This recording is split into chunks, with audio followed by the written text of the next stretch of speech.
এই ভিডিওটা দেখার পর আপনি পাবজি মোবাইল হিরোজকে খুব সহজে মেরে ফেলতে পারবেন। Recently PUBG mobile 4.4 new update হয়েছে, এর সাথে যুক্ত হয়েছে নতুন সব মিশন। এই ভিডিওতে আপনাদেরকে দেখাবো কিভাবে আপনারা সোলো হিরোজকে ইজিলি মেরে ফেলতে পারবেন। সবার প্রথমে চলে আসবেন এই জায়গায় এবং চ্যালেঞ্জে ক্লিক করে দিবেন। তারপর দেখতে পারবেন উপরে 1 মিনিটের একটি টাইমার শুরু হয়ে গিয়েছে। এরপর আপনাকে 1 মিনিট পর্যন্ত অপেক্ষা করতে হবে।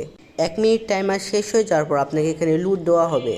তারপর চলে আসবেন এই লাল স্থান এবং এখানে ক্লিক করে দেবেন। তারপরে আপনাকে হিরোদের কাছে নিয়ে আসা হবে।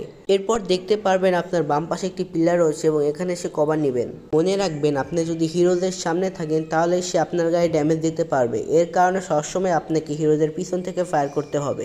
যখনই আপনি হিরোদের পিছন থেকে ফায়ার করবেন তখনই আপনি ম্যাক্সিমাম ড্যামেজ দিতে পারবেন। সবসময় চেষ্টা করতে হবে হিরোজ এর পিছনে থাকার এবং পিছন থেকে ড্যামেজ দেওয়ার। এই টেকনিকগুলো অবলম্বন করে আপনি সোলো হিরোজকে ইজিলি মেরে ফেলতে পারবেন। তো দেখতে পেলেন কিভাবে ছোট বিষয়গুলো অবলম্বন করে সোলো হিরোজকে মারা যায়। এমনই আরও অসাধারণ টিপস অ্যান্ড ট্রিক্স জানতে আমার চ্যানেলটি সাবস্ক্রাইব করে আমার পাশে থাকবেন। ধন্যবাদ।